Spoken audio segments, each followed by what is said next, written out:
অন্নপূর্ণা ভান্ডারের মহিলাদের জন্য বড় সুখবর।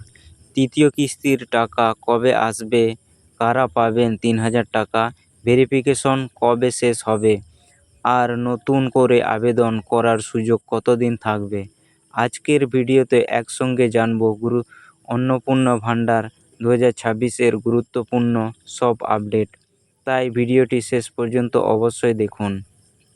প্রথমেই আসি সবচেয়ে গুরুত্বপূর্ণ বিষয়, তৃতীয় কিস্তির টাকা। আপনার দেওয়া সর্বশেষ আপডেট অনুযায়ী 15 আগস্টের পর মূলত 17 আগস্ট থেকে যোগ্য মহিলাদের ব্যাংক অ্যাকাউন্টে তৃতীয় কিস্তির ৩,০০০ টাকা পাঠানো শুরু হওয়ার কথা বলা হয়েছে। এরপর সেপ্টেম্বর মাস থেকে প্রতি মাসের দ্বিতীয় সপ্তাহে টাকা ডিবিটি বা ডাইরেক্ট বেনিফিট ট্রান্সফার এর মাধ্যমে সরাসরি ব্যাংক অ্যাকাউন্টে জমা হওয়ার কথা জানানো হয়েছে। তবে মনে রাখবেন, টাকা পাওয়ার জন্য আবেদনকারীকে অবশ্যই প্রকল্পের নির্ধারিত যোগ্যতার মধ্যে থাকতে হবে এবং প্রয়োজনীয় যাচাই সম্পূর্ণ হতে হবে। এবার আসি ভেরিফিকেশন বা যাচাইয়ের কথায়। সর্বশেষ তথ্য অনুযায়ী ইতিমধ্যে বিপুল সংখ্যক মহিলা এই সুবিধার আওতায় এসেছেন।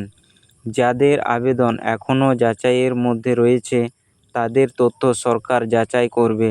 আপনার দেওয়া তথ্য অনুযায়ী এই ভেরিফিকেশন প্রক্রিয়া 30 আগস্ট 2026 পর্যন্ত চলার কথা বলা হয়েছে।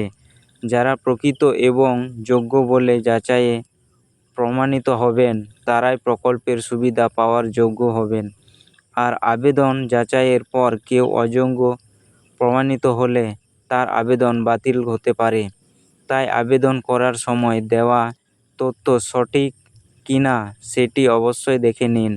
আপনি যদি এখনও অন্নপূর্ণা ভান্ডারে আবেদন না করে থাকেন তাহলে এই তথ্যটি আপনার জন্য খুবই গুরুত্বপূর্ণ।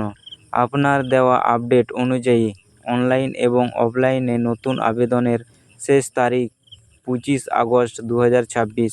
তাই যোগ্য হয়ে থাকলে শেষ মুহূর্ত পর্যন্ত অপেক্ষা না করে নির্ধারিত পদ্ধতিতে আবেদন করার চেষ্টা করুন। সরকারি তথ্য অনুযায়ী অন্নপূর্ণা যোজনায় যোগ্য মহিলা উপভোক্তারা মাসে 3,000 আর্থিক সহায়তা পাওয়ার জন্য যোগ্য হতে পারেন। আবেদন করার জন্য সরকারি সোশ্যাল রেজিস্ট্রি পোর্টাল ব্যবহার করা যায়। স্ট্যাটাস দেখবেন কিভাবে? এবার আসি স্ট্যাটাস চেক করার কথায়। আপনার আবেদন জমা হয়ে থাকলে সরকারি পোর্টালে গিয়ে আপনার আবেদনের বর্তমান অবস্থা সম্পর্কে তথ্য দেখুন। কোনো ব্যক্তি ফোন করে টাকা চাইলেই টাকা দেবেন না এবং অচেনা লিঙ্কে আপনার আধার নম্বর, ওটিপি, ব্যাংক তথ্য বা পাসওয়ার্ড দেবেন না। সরকারি পোর্টালেই তথ্য যাচাই করুন। সরকারি পোর্টালে আবেদন ও প্রয়োজনীয় নথি সম্পর্কিত তথ্য দেওয়া রয়েছে। তাহলে এক কথায় তৃতীয় কিস্তি, ভেরিফিকেশন, নতুন আবেদন এবং স্ট্যাটাস সবকিছুতেই এখন গুরুত্বপূর্ণ সময়। আপনার আবেদন সম্পর্কে কোনো প্রশ্ন থাকলে কমেন্টে লিখে জানান। ভিডিওটি উপকারী মনে হলে লাইক করুন, শেয়ার করুন এবং এমন সরকারি আপডেট সবার আগে পেতে চ্যানেল সাবস্ক্রাইব করে বেল আইকন চাপুন। ধন্যবাদ, ভালো থাকুন, দেখা হবে পরের ভিডিওতে।